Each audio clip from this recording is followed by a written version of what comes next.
Barka da zuwa tashar Karama Hausa TV, tashar al'umma, tasha 'yar yayi. Alhamdulillahi samad farin nufusil أحد خلق وملك للورى تصريفها بها انفرد. الحمد لله الصمد بر النفوس الأحد خلق وملك للورى تصريفها بها انفرد. yake da shi a jikin namiji bayan ya ƙara masa lafiya da kuzari, fatar jikinsa ma yace sai ta canza. Me zaka gane haka? Kai kiwon dabba ka bashi bawon kankana, haka ne ko ba haka bane?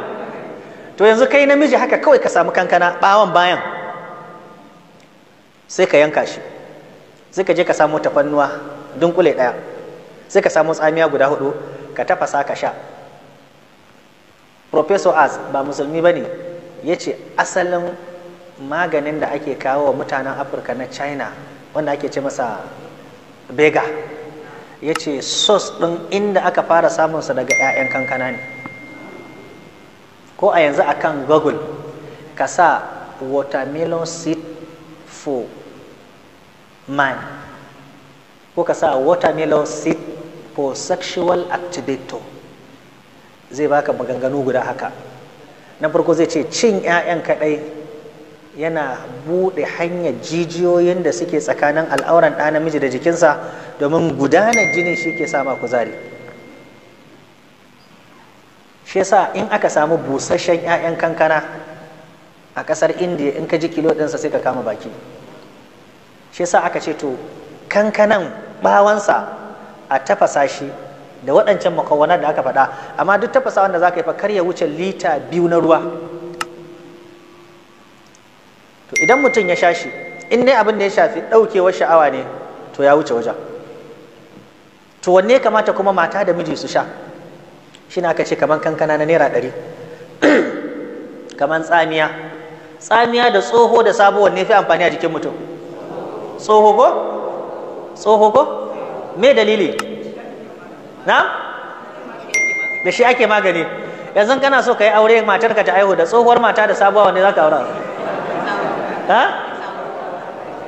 Shi tsoho la yusmin wa la yughni min ju'. Ɗanɗanan ne kawai, duka sinadarin sun mutu, sai dai sa kama zafin zuciya in kana da ulcer ya tayar. Amma suka ce ma sabon tsamiya, in ka samu sabon tsamiya ka dafa ka sanya zuma, suka ce ba abin da yake warkar da cutan ulcer kamar sa. Amma sabon tsamiya guda 4 lita 2, saboda in ruwan ya kasa kuma matsala ce. To idan ka samu sabon tsamiya guda 4, can mun samu kankana na naira 100, nan mun samu kankana guda nawa? 4. A tsamiya guda nawa? 4. Sai kuma a samu tafannuwa dunkule 1. Bayan an samu tafannuwa, sai kuma a je a samu ɗanyen citta guda 1. Sai kuma a samu albasa rabi. Sai kuma a samu ganyen mangoro guda 4. Me yasa da ganyen mangoro da albasa suka shiga? Saboda aka ce duk mutumin da yake da matsalar aihuwa, baya iya aihuwa, kwayoyin halittarsa ba su da kyau, ruwan manin bai da kyau, ganyen mangoro da rabin albasa aka nika su, yana gyara wa mutum kwayoyin halitta, kuma yana ƙara masa lafiya, kuma yana ƙara ruwan mani, kuma yana ba mutum sauki akan matsala na low count. To sai kuma ka samu ruwa lita 4. Me yasa ake yawan cewa ruwa lita 4? Saboda idan ka auna ruwa lita 4 zai ba wa mutum dama ya sha shi a wuni so 4 na kwana 2. Tunda kullum ana so mutum ya sha 50 cl ne, da safe ka sha 50 cl. 50 cl shine kamar pure water, kuma 50 cl guda 8 shi yake ba da lita 4. To kaga ka sha da safe, ka sha da rana, ka sha da yamma, ka sha da daddare, ka sha lita 2 kenan. Ka sha da safe, ka sha da rana, ka sha da yamma, ka sha lita 2 kenan. Wannan shine ka'idar da ake so ka bi. To duk mutumin da ya hada wannan, ya sha, matarsa ta sha, na farko cutar sanyi Allah zai tsallakar da shi. Na biyu, matar da take da matsala sakamakon cutar sanyi sai ta samu ciki, sai cikin ya zube, Allah zai warkar da ita. Karamin yaron da kake da shi wanda yake da matsala na fitsarin kwance, ka dora shi akai. Amma sai dai kuma ni fata wadda nake kai shine ba da ka sa kurkum ba sai matarka ta wuce 1. Saboda kurkum shine turmeric, yana da tasiri sosai akan abin da ya shafi kowa jinsiya. shi yasa ma aka kafa doka aka ce ba kowane mutum ya kamata ya amfani da abu guda 4 ba a lokaci ɗaya. Ka samo ɗanyen citta, ka samo kurkum, ka samo kankana, ka sa kuma tafannuwa mutum ya sha. Suka ce yana da hatsari sosai in mutum ya kasance sha'awarsa yana da ƙarfi, domin yana da tasiri. Dalilin da yasa muke ta faɗaɗa wannan magana saboda wani hanya za mu ceto 'yan uwanmu daga magungunan China. Domin magungunan China da hatsari, amma wannan ice ne wanda kake ci ka saba. Shi yasa aka ce mutanen ƙauye sun fi mutanen maraya lafiya. Aka ce me dalili? Domin su sun rayu su ci su sha 'ya'yan itatuwa da ganyen da suka rayu da shi. Sannan kuma ina mai tabbatar muku cewa cin abincin da mutumin ƙauye yake yi shine abin da ya kamata kowane ɗan adam a duniya ya ɗauka. Shine ana idar da magariba ka ci abinci kafin bacci ka samu awa 3 ko awa 4, wallahi shine lafiya. Sannan mutumin ƙauye dole ya fi ka lafiya saboda yana tafiyan exercise, ya je gona kuma ya je kasuwar ƙauye. Sannan kuma mutumin ƙauye ya yadda maransa cewa zai ci ganye guda 4, ganyen rama, ganyen zogale, ga yaɗiya, ga mene? Kuka. Ita miyar kuka gaskiya maganganun da aka yi akan amfaninta ba su da yawa, domin an ce miyar kuka yadda ya kamata a yi amfani da ita ba haka muke amfani ba. Amma in ne magana akan kuka ban yi adalci ba, saboda mafi yawan larabawa ba su ka rubutu a kanta ba. Kasan kullum muna magana ne akan abin da ka sani ko ka karanta. An taɓa min tambaya akan wata itaciya, na ce wallahi ban sani ba. Sai wani professor ya ce ya za a ce ban sani ba, na ce ai Imam Maliku ya ce abin da aka tambaye ka baka sani ba ka ce baka sani ba, shi ma ilimi ne. Saboda haka ganyen kuka mafi yawan waɗanda suka yi rubutu a kai gaskiya ba su da yawa. Amma menene tasiri na shi ganyen parsley akan abinci? Suka ce mutum zai iya nika parsley ma kadai, ka nika shi ka sha. Amma kuma bayan parsley ga ganyen da suka ce shi kuma wannan ganyen idan mutum ya rayu da shi, duk cutar da take jikinsa in Allah ya amince zai iya warkewa ba tare da ya je asibiti ba. Shi na ka ce ka samu ganyen gwanda kaɗai, ka wanke shi da gishiri, a niƙa shi a cire ruwan, garin Allah in ya waye ka ɗauki cokali 3 ka sha, kar ka ci abinci sai awa 1. Da rana ka sha cokali 3, da yamma ka sha cokali 3, sai aka jero ciwo guda 9.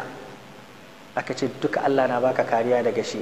Su arnan da suke da shi a can kasashen su ma suna ce masa wai tree of life, ma'ana da yaren Latin Maya, ma'ana suna bauta ma icen kenan.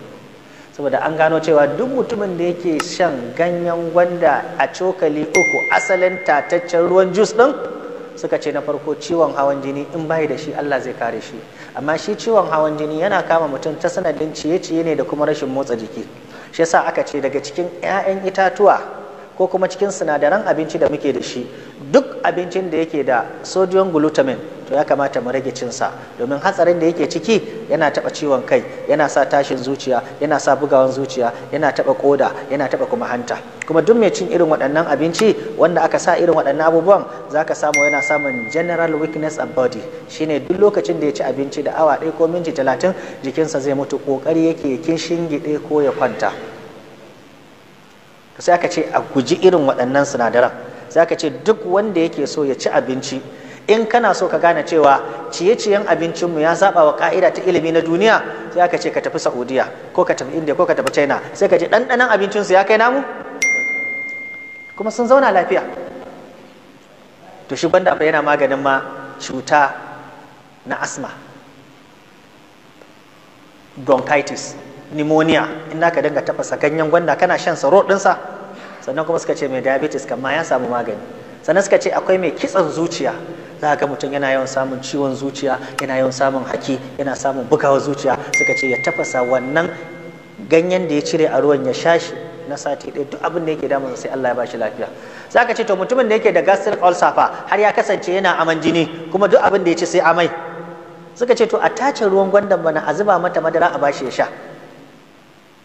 Wasu kuma suka ce a'a, haɗa ganyen gwandan da nonon akuya, hatta waɗanda suke da matsalar sickle cell anemia in suka sha shi, masu sikila Allah zai warkar da su.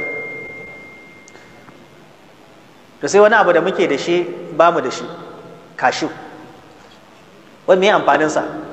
Suka ce duk wanda yake samun ƙwallon kashu mai kama da gyaɗan nan yana ci, ko kuma ya samu kashu ɗin a gidansa a matse masa shi, ya samu ruwan ko da rabin kofi ne a wuni ka sha sau 2. Suka ce to na farko fa kansa ba zai iya kama jikinka ba, na biyu hawan jini ba zai taba ka ba, na uku calcium ba zai taba ka ba, na 4 uric acid ba zai kama ka ba. Suka ce kuma mafi girma ma abin da ya fi shine duk wasu abin da ka sani a jiki yana garkuwan jikin haka zai dinga hawa. To sai kuma aka yi magana aka ce to ganyen ayaba me fa'idarsa? Barka da zuwa tashar Karama Hausa TV, tashar al'umma, tasha yar yayi da take gabatar muku da jeren giyan karatuttukan malaman addini na cikin gida Najeriya har ma da kasashen ketare. Tashar Karama Hausa TV ingantacciya yar yayi da aka samar da ita domin koyarwa bisa tafarkin manzon tsira, annabin rahma sallallahu alaihi wasallam. A Karama Hausa TV muna sanya muku yadda ake hada magungunan addinin musulunci cikin sauki da rahusa domin gani ya koriti. Kasance da tashar Karama Hausa TV, tashar da take kula da rayuwar al'ummar musulmi a faɗin duniya. Kada ka manta yi likin tashar Karama Hausa TV kuma ka danna ƙararrawa domin samun duka shirye-shiryen mu idan mun sanya muku. Karama Hausa TV, farin cikin al'umma. Domin neman ƙarin bayani ko turo mana shawarwari za a iya samun mu a lambar waya 091 2213 0231. Mun gode. خلق وملك للورى تصفيقها بها انفرد